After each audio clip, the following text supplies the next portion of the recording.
Hi there, and welcome to Chasing the Twist. Today we're going to be swapping out our front chainring.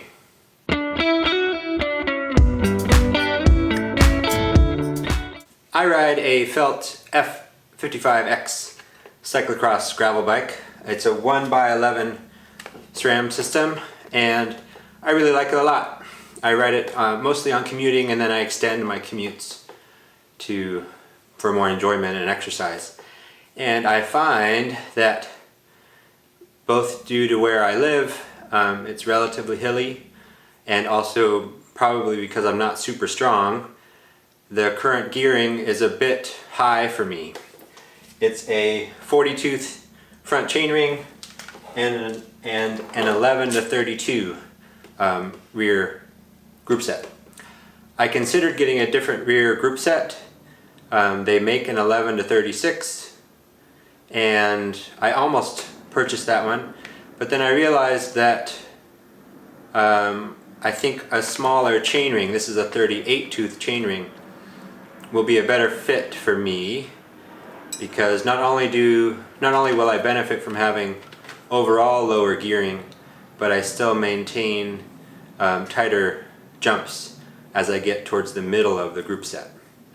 I find that I enjoy climbing, so I do a lot of climbing, and while I enjoy going fast down the hill, I'm not always racing for time down the hill. So, and I've only once or twice sort of out-pedaled this gearing.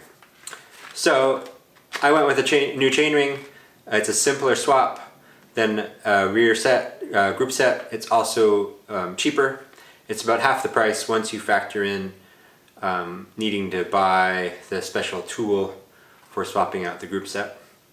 To swap out the chainring, I think it's a fairly easy swap. I've never done it before, but it seems pretty easy. All you need for this SRAM 1x system is a 6mm and a 5mm Allen key. So let's swap it out and see how it goes. First, I'm going to put the rear gear all the way in the smallest gear.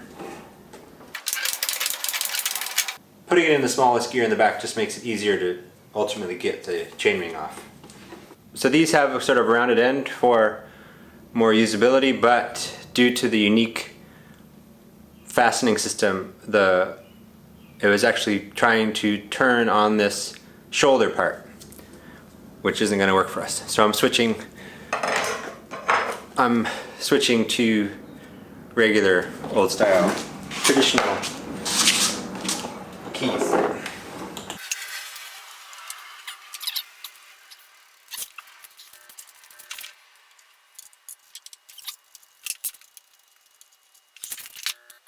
This is kind of nifty. It's got a plastic, I think it's plastic washer on one side.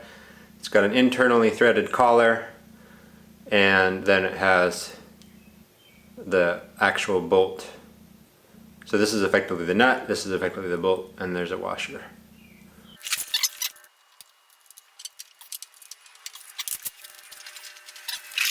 Pro tip, make sure you are turning the bolts the correct way.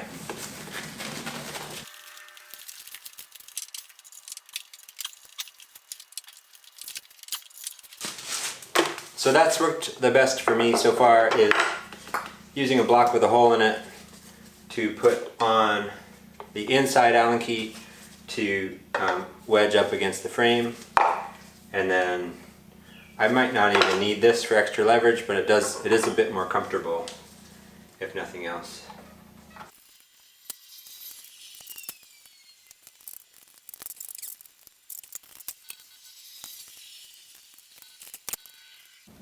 Here's the old, here's the new.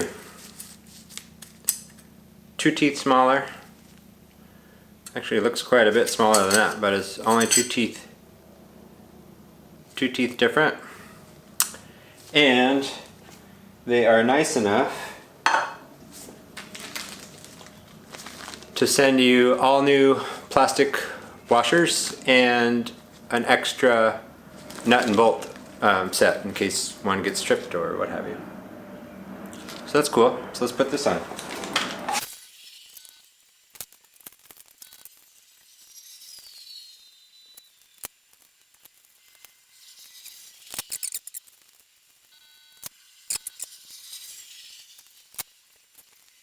I have all of them in. Now I'm going to tighten them in a star pattern.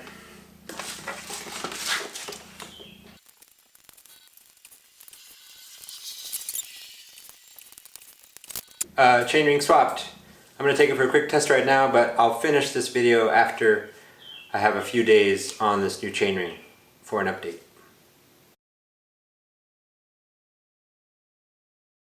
So I've been riding with this new 38 tooth sprocket for a few days now, and I think for the most part it's much better for me.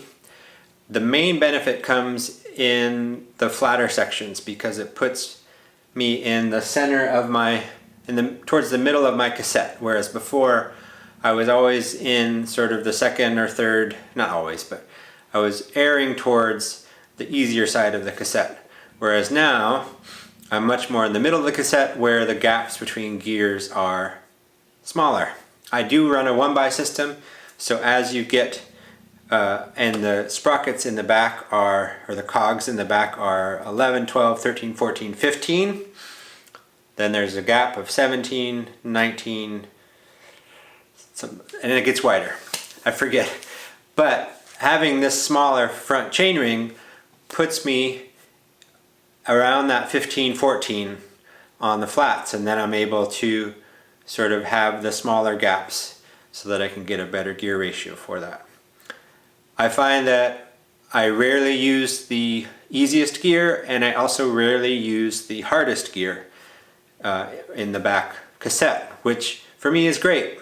I think today I maxed out at about 35 miles an hour with this 38 tooth chainring. I just sort of couldn't pedal fast enough, whereas with the 40 tooth it was more like 37 miles an hour, where I started to outpace my gearing. So for me that's fine because I'm not competing, I am commuting, I am doing a lot of hill climbs, and because I'm commuting and doing hill climbs on my commute, I need to get up those hills even when I'm tired at the end of the week. So that extra gear, sort of the extra easy gear, has come in really handy on a few occasions. So, in conclusion, changing the front chainring on a 1x system, or at least on the Sram 1x system, is a simple and relatively affordable customization that you can make for your gearing. If I lived in a primarily flat area, I probably wouldn't have done this, and maybe I would have even gone up to a 42 tooth. I'm not sure. If I were stronger than I am, could go up to a 42 tooth.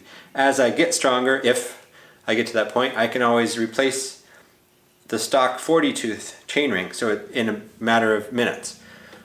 So I highly recommend it. The cost was about 65 bucks, and it just brings this bike more customized for my riding needs. So thanks for watching. Hopefully you found this helpful. I really like the 1x system, and I found this to be an affordable customization / upgrade for me to tailor this bike to my needs. Let me know what bike you ride and what gearing you like. Do you like the 1x, or do you prefer the 2 or 3x system? And thanks again for watching.